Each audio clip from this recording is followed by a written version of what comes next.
Nos últimos meses, trabalhamos intensamente para elaborar um conjunto de propostas que reafirmam nosso compromisso com um Brasil mais justo e eficiente. Este não é um esforço isolado do governo do presidente Lula, mas uma construção conjunta que busca garantir avanços econômicos e sociais duradouros.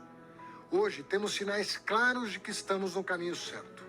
O Brasil não apenas recuperou o tempo e o espaço perdidos, mas voltou a ocupar seu lugar de destaque no mundo, entre as 10 maiores economias.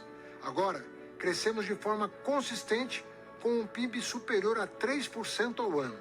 O desemprego, que castigava a nossa gente no período anterior, colocando milhões de famílias abaixo da linha de pobreza, hoje está entre os mais baixos da nossa história. Mais famílias estão voltando a ter renda e trabalho dignos. Garantimos reajustes reais para o salário mínimo e aumentamos a faixa de isenção do imposto de renda para quem ganha até 2 salários. Programas como Minha Casa Minha Vida e Farmácia Popular ganharam um novo impulso. E novos programas como o Pé de Meia, o Desenrola e o Acredita chegaram para combater a evasão escolar, ajudar as pessoas a recuperarem o crédito e apoiar quem quer empreender. O combate a privilégios e sonegação nos permitiu melhorar as contas públicas. Se no passado recente a falta de justiça tributária manteve privilégios para os mais ricos, sem avanços na redistribuição de renda, agora arrecadamos de forma mais justa e eficiente. Cumprimos a lei e corrigimos distorções. Foi assim com a tributação de fundos em paraísos fiscais e fundos exclusivos dos super ricos. Mas sabemos que persistem grandes desafios. Diante do cenário externo, aqui é muito importante fazer essa pausa, né, gente? Porque além, né, das ideologias partidárias, por exemplo, nós tivemos, né, o ministro da Fazenda e da Economia do governo passado que mantinha suas offshores em paraísos fiscais. Então, isso era um péssimo exemplo de serviço que nós tínhamos. Ele optava em ter as suas offshores, que nada mais são do que formas de não pagar o tributo para o seu país, né, nos paraísos fiscais.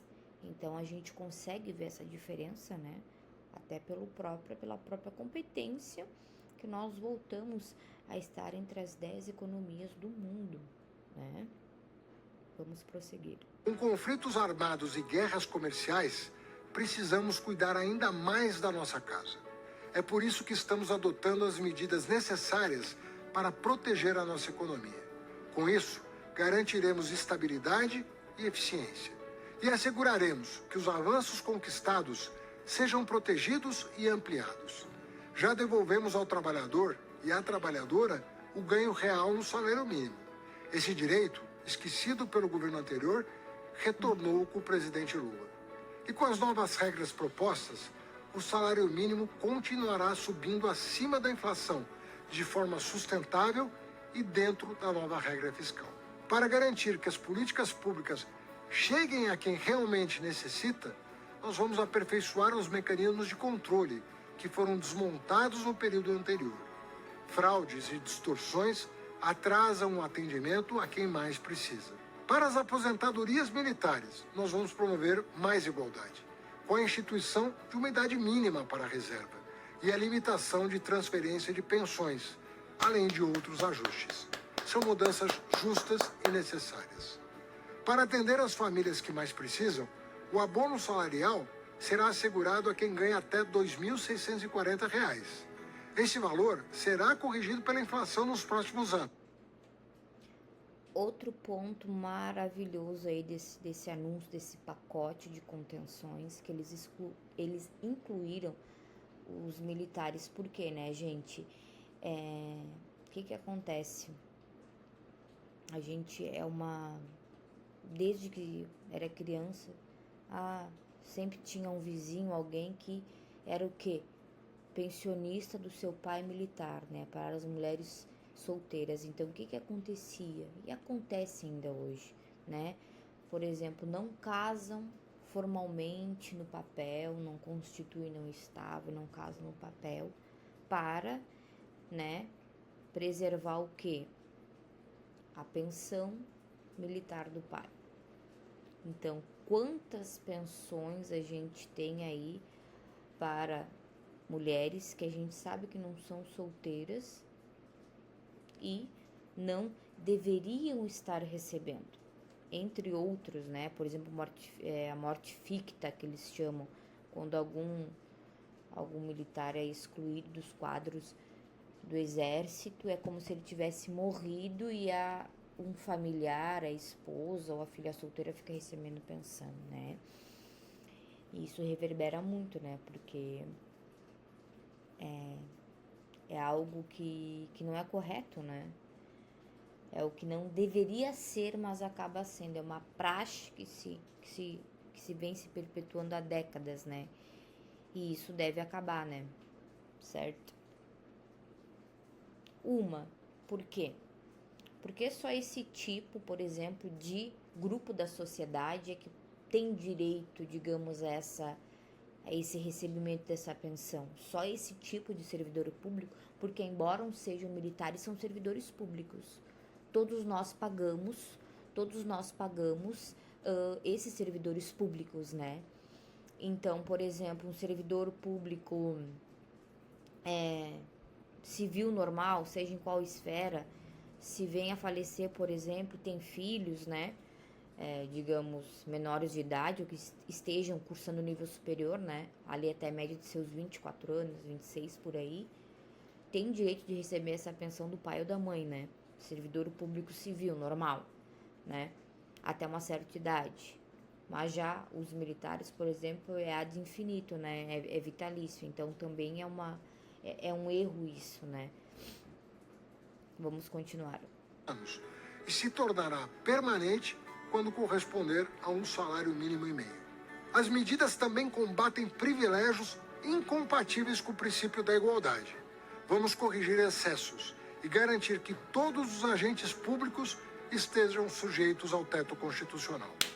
Juntos, com o Supremo Tribunal Federal e o Congresso Nacional, aprimoramos as regras do orçamento.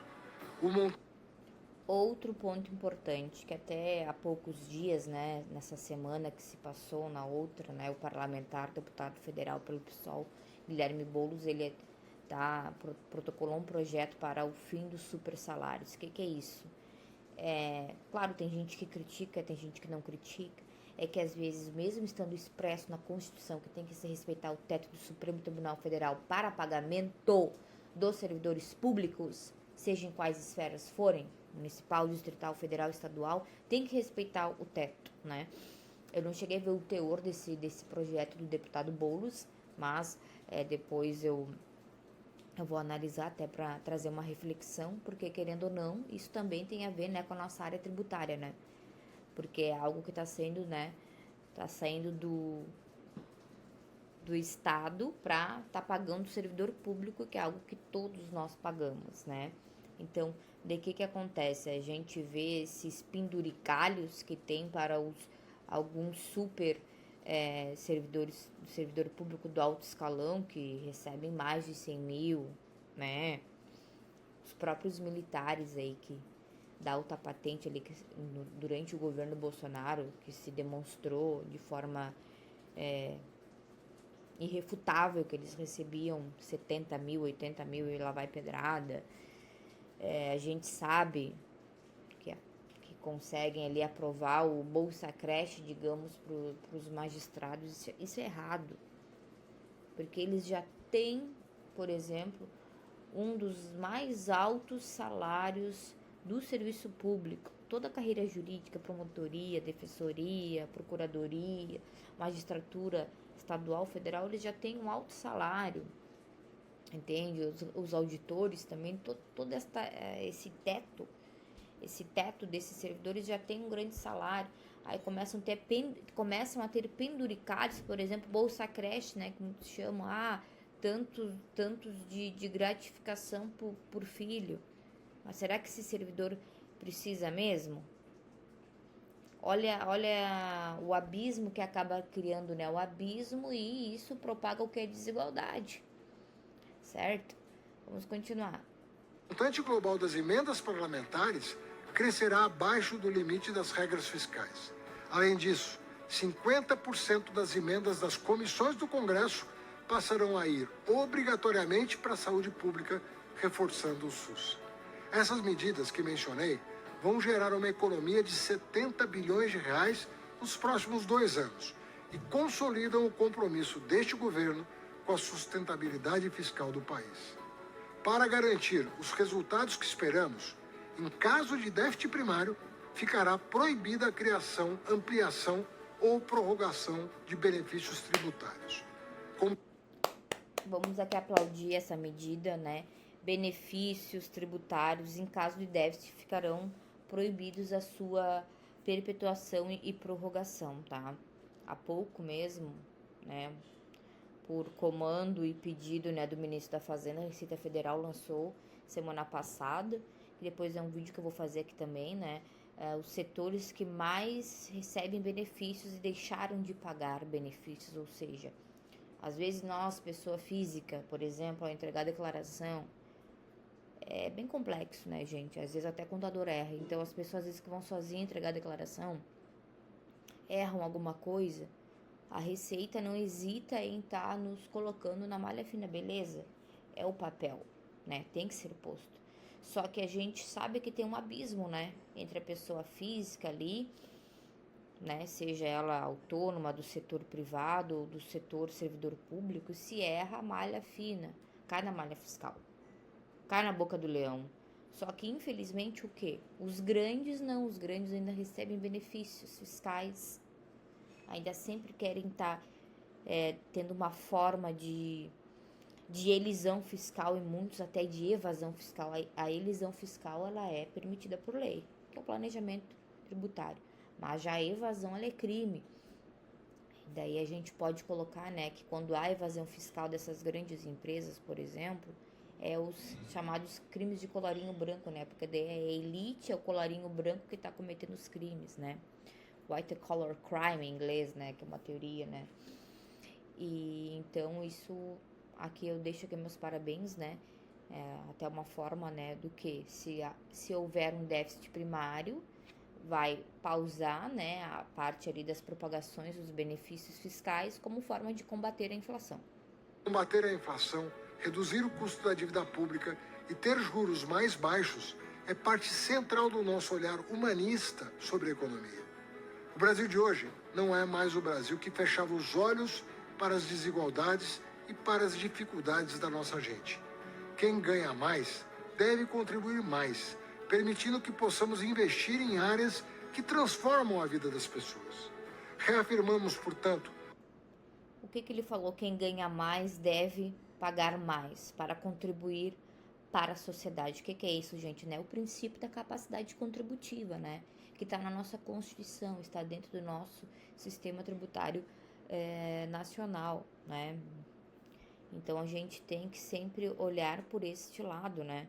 Sejam operadores do direito, sejam operadores que trabalham para grandes empresas, recuperando milhões ou bilhões de crédito, seja as grandes bancas advocatícias, né? A gente, né, antes também de propriamente ter o nosso ofício, que é digno, dentro desse nosso sistema, a gente também tem que ter os olhos voltados com a alteridade, né? Se colocar a capacidade de se colocar no lugar do outro, a capacidade de se colocar no lugar, digamos, de uma outra pessoa, né? Que esteja numa situação social muito diferente da nossa e que não teve a mesma oportunidade que nós tivemos, certo?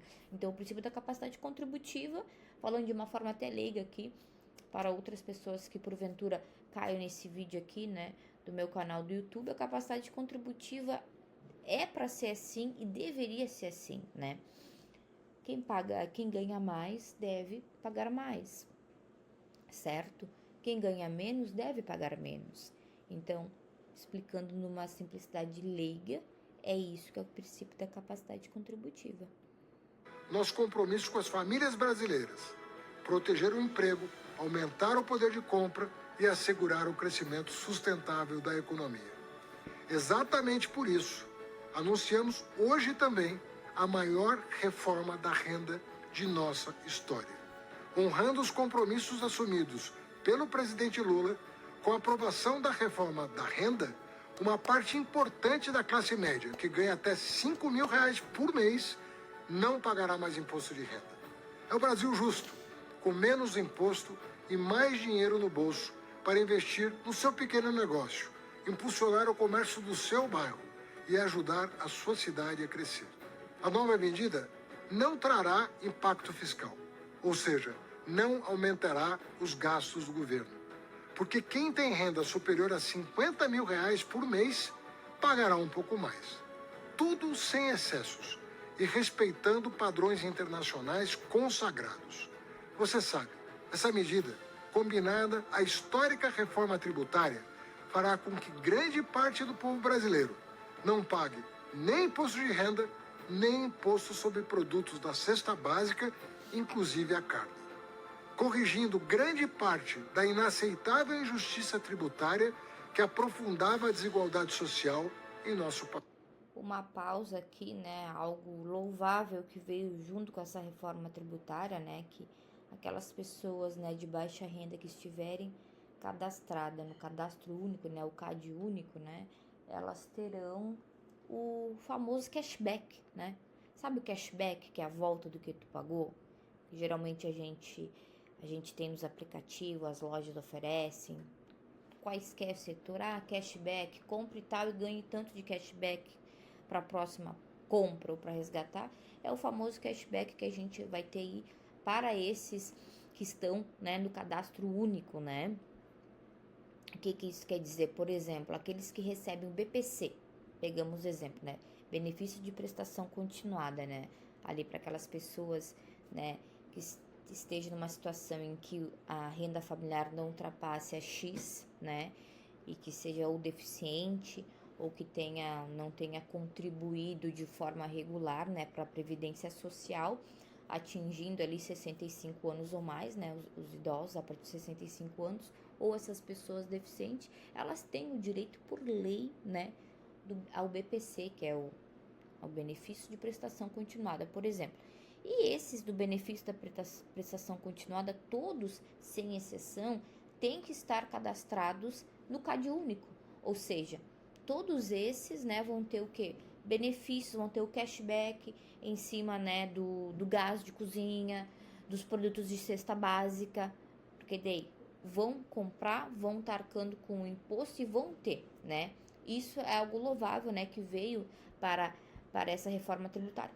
Claro que poderia, né, já é maravilhoso, né, mas claro que poderiam, por exemplo, atingir mais pessoas, né, não somente do CAD único, né, e daí a gente pega um exemplo de uma professora, um professor do primário do setor público, por exemplo, de uma escola pública, um professor, ele não tem um alto salário, ele não é um servidor do alto escalão, ele vai contar ali com 2 salários mínimos, 3 salários mínimos ou 4, aí fora o que desconta de contribuição social a título de previdência social da sua categoria e também imposto de renda, né, que atualmente, né, ele gira em torno da isenção até R$1.900, R$2.000, se passar disso já contribui.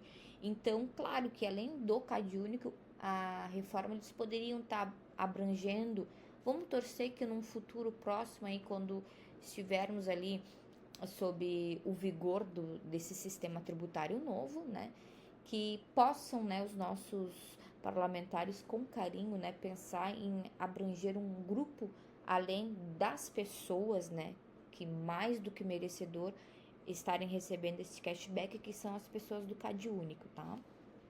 País. Queridos brasileiros e brasileiras, as decisões que tomamos a partir de hoje exigem coragem, mas sabemos que são as escolhas certas, porque garantirão um Brasil mais forte, mais justo e equilibrado amanhã. Tenho fé de que seguiremos construindo um país onde todos possam prosperar pela força de seu empenho e trabalho. Saibam que o governo do presidente Lula é parceiro de cada família brasileira nessa caminhada. Com um governo eficiente, estamos construindo um Brasil mais forte e mais justo. Muito obrigado e muito boa noite.